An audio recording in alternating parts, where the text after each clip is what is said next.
అందరికీ నమస్కారం. తెలుగు కథల నిలయం ఛానల్‌కి స్వాగతం. అమరావతిలో రచయితల సభలు ఉన్నాయని ఆహ్వానించారు. వెళ్ళాలా వద్దా అని ఆలోచనలో ఉండగా మా వారు వెళ్ళమని బలవంతపెట్టారు. ఈ యాంత్రిక జీవితం నుండి 2 రోజులైనా విముక్తి దొరికినా చాలు అన్నారు. సరే అని అంగీకరించాను. బయటికి వెళ్తుంటే సర్దటం ఓ యాతన, సర్దాక మళ్ళీ వచ్చి యథాస్థానంలో పెట్టటం ఓ యాతన. అప్పగింతలు తప్పవు. వీధి చివర పిన్నిగారిల్లు. వెళ్ళాను. అమ్మకు చిన్నమ్మ కూతురామె. అబ్బో! అబ్బో! ఎక్కడో చుక్క తెగిపడుతుంది నవ్వింది పిన్ని. నాకు తీరదని తెలుసు. ఆడవారితో చేరితే మాటల స్వరూపం, స్వభావం మారుతుందని తెలుసు. ఒక చిన్న సహాయం అడగాలని వచ్చాను పిన్నీ అని అన్నాను. ఆమె సంబరపడింది.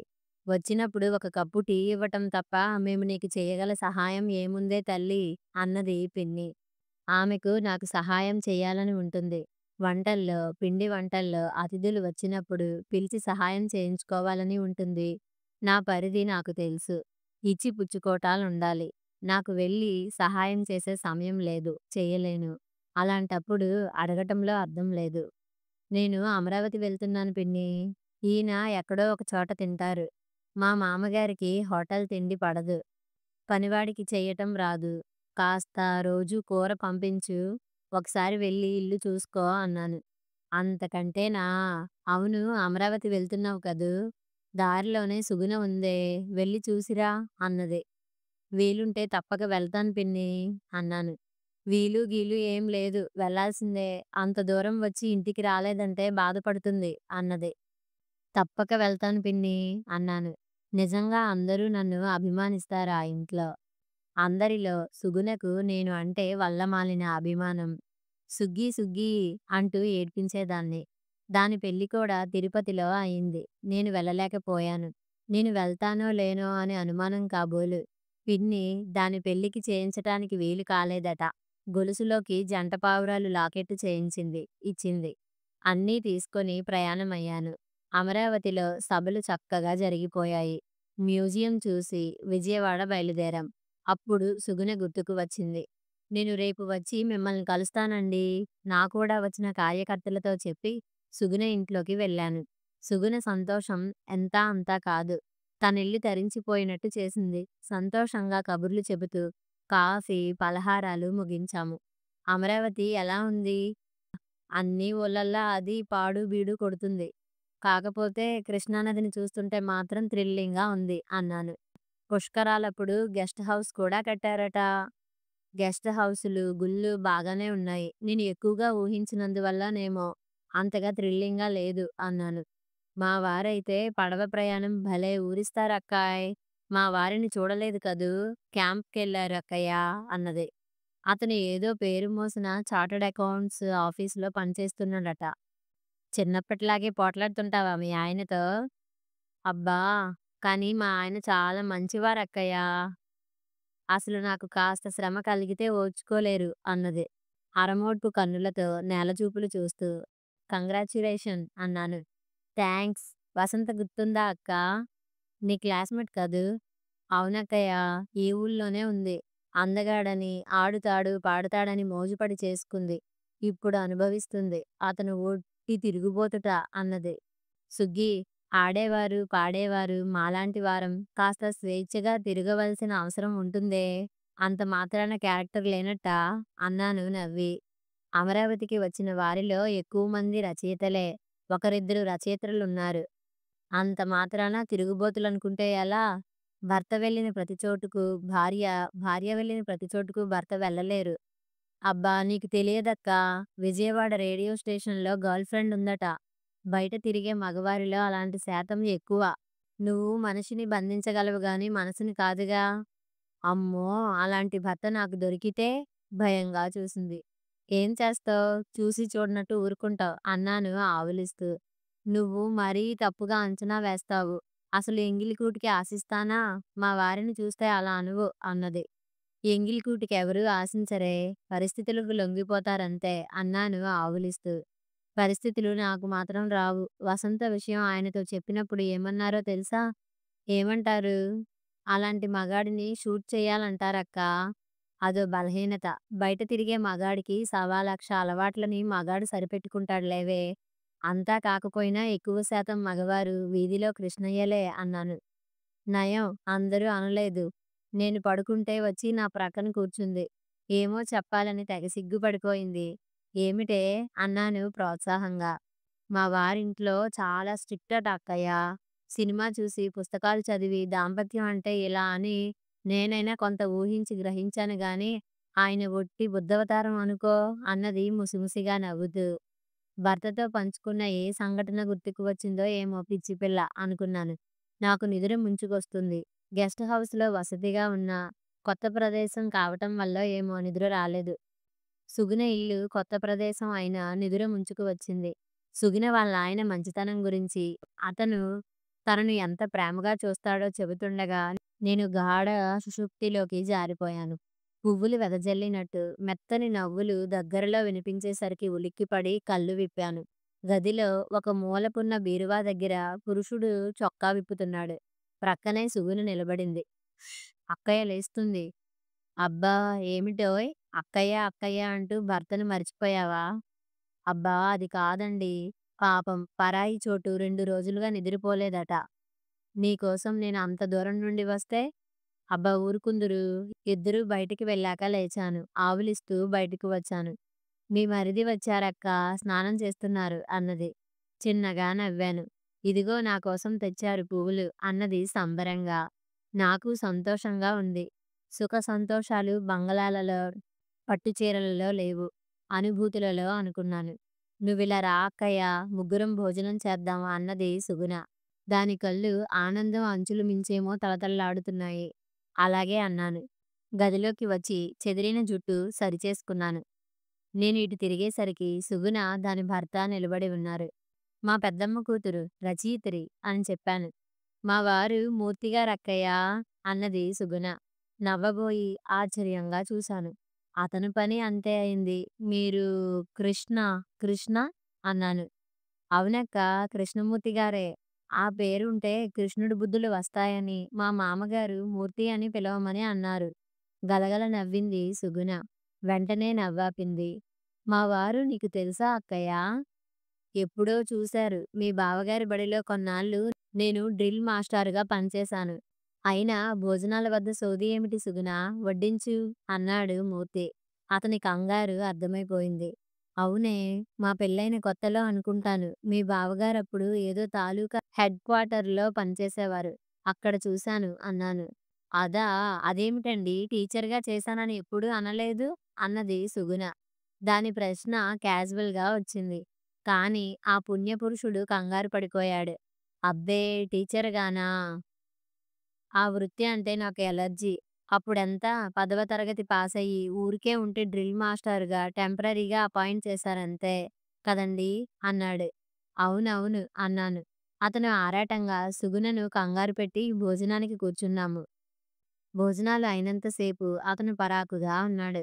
అక్కయ్య ఒక్క నిమిషం మీరు కబుర్లు చెప్పుకుంటూ ఉండండి. వంటిల్లు చక్కబెట్టి వస్తాను. వెళ్ళిపోయింది సుగుణ. చూడండి సుగుణను పెళ్లి చేసుకోక ముందు మీ జీవితం ఎలా గడిచిందో అనవసరం. ఇప్పుడు చక్కగా కాపురం చేసే దంపతులను విడదీసే సంకుచితురాలిని కాను. నిశ్చింతగా ఉండండి అన్నాను. అబ్బే అది కాదు ఏదో చెప్పబోయాడు. సుగుణ వచ్చింది. అక్కయ్య మా ఊరు డబ్బా థియేటర్‌లో సినిమా చూస్తావా? సంబరంగా అడిగింది సుగుణ. సినిమా వద్దు సుగుణ. రేపు ప్రెస్ కాన్ఫరెన్స్ ఉంది. నేను వెళ్ళాలి. హాయిగా కబుర్లు చెప్పుకుందాం అన్నాను. ఈ పూటే వెళ్ళిపోతే ఆయన బాధపడతారే అన్నది. కాదు నాకు థాంక్స్ చెబుతారు. ఏమంటారు మరిదిగారు? అబ్బే! ఓ 2 రోజులుండండి అన్నాడు. మరోసారి వస్తానులెండి అన్నాను. అతన్ని రాత్రి బస్సుకు టికెట్ తెచ్చి పెట్టమన్నాను. అతను వెళ్ళిపోయాడు. మా వారు డ్రిల్ టీచర్‌గా ఉండేవారంటున్నావు. బాగా తెలుసా?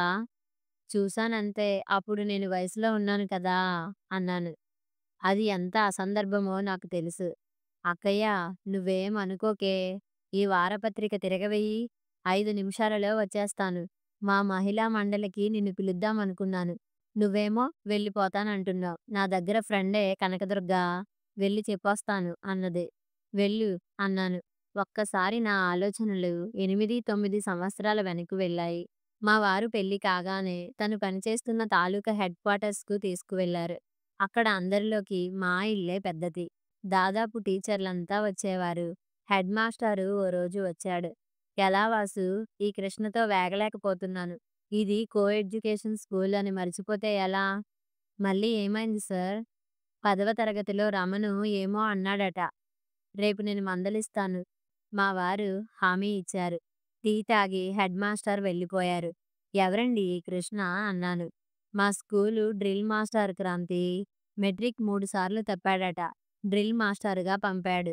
ఫ్యామిలీ ఉంది. అయినా చూసిన ఆడపిల్లనల్లా అనుభవించాలనుకుంటాడు" అన్నారాయన.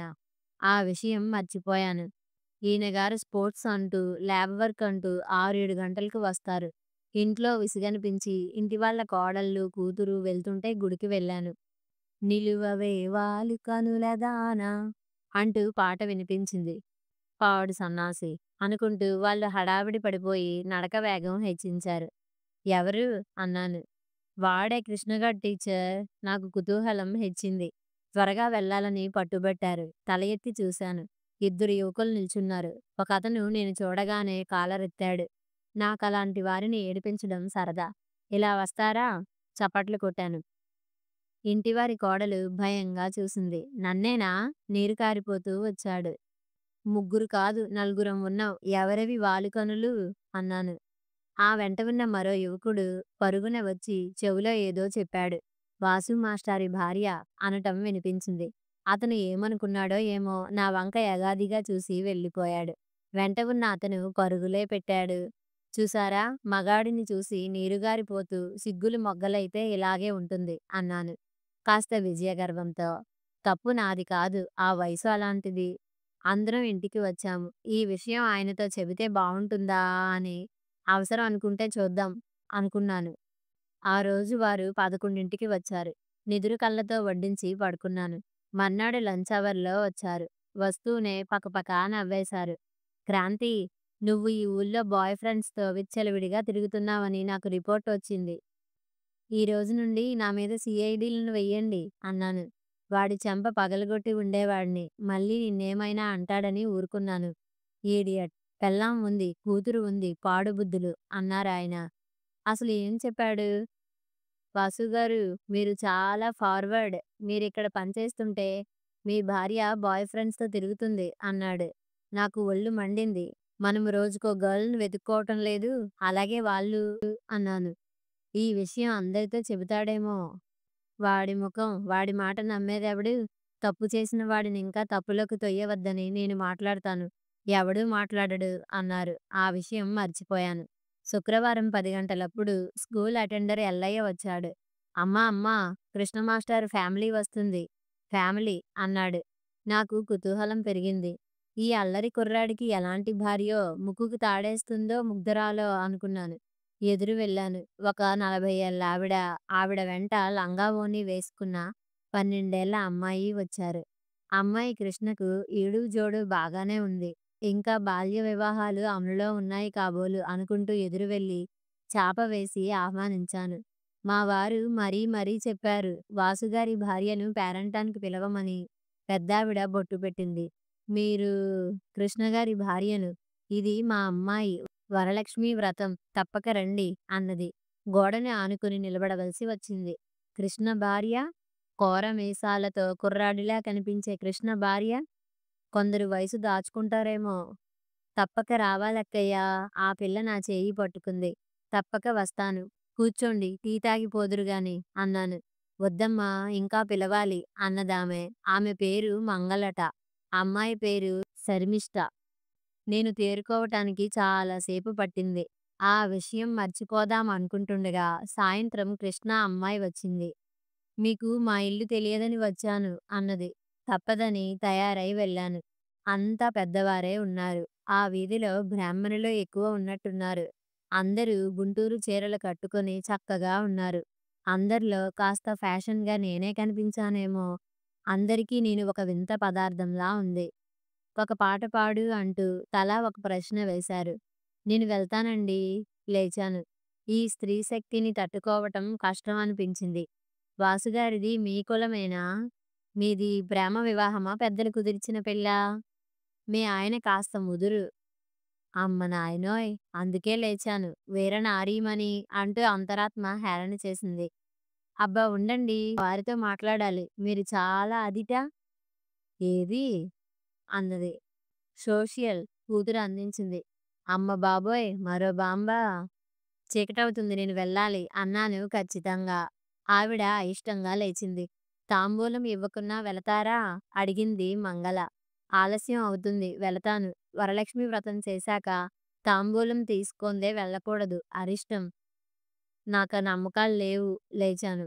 ఆవిడ తాంబూలం ఇచ్చింది. తీసుకొని బయటికి వచ్చాను.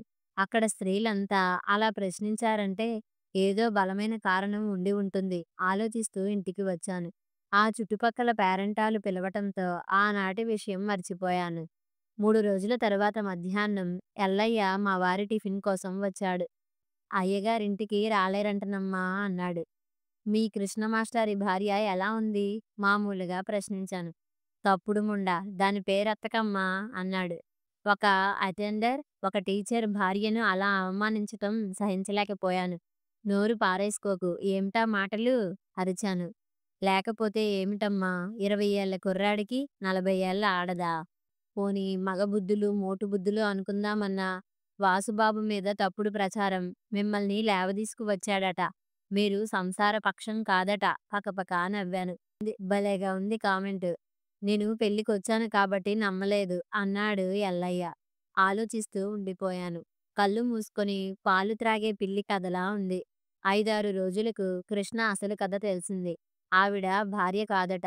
ఇద్దరూ కాపురం పెట్టారట. కృష్ణ తండ్రి, పినతండ్రి వచ్చి కృష్ణను ఉద్యోగం మాన్పించి తీసుకుపోయారు. ఆవిడ భర్తను వదిలిందట. వీడికింత చరిత్ర పెట్టుకుని ఇతరులకు కథలు అంటకడతాడా అని వాసు ఆశ్చర్యపోయాడు. 2 సంవత్సరాల వరకు కృష్ణను గుర్తుకు తెచ్చుకునే అవసరం ఏం రాలేదు. నేను హైదరాబాద్ వచ్చి బీఈడీ చేసి ఉద్యోగంలో చేరగానే మనిషి అవసరం అనుకున్నాను. మాకు అబ్బాయి పుట్టాడు. తెలిసిన వారెవరో పనిపిల్లను తెచ్చారు. తీరా చూస్తే ఆ అమ్మాయి కృష్ణమూర్తి కూతురుగా పరిచయం అయిన పిల్ల శర్మిష్ఠ. కొన్ని పేర్లు మర్చిపోలేం. అక్క మా అమ్మ అందర్నీ వదిలి వచ్చింది. ఆ కృష్ణ వెళ్ళిపోయాక అమ్మ నేను పట్నం వచ్చి పాచి పనులు చేసుకుంటున్నాము అన్నది. జాలేసింది. మంగమ్మను మంగళగా మార్చాడుట కృష్ణ. ఒకరోజు తల్లి కూడా వచ్చి బడిలో అటెండర్‌గా వేయించమని బ్రతిమాలింది. మనకంత పరపతి ఎక్కడిది? మనకు తెలిసిన షావుకార్ల ఇంట్లో ఉంచాను. తల్లి కూతుర్లకు కలిపి 200 ఇస్తారు. భోజనం అక్కడే. మంగమ్మ కూతుర్ని తీసుకొని అప్పుడప్పుడు వస్తుంది.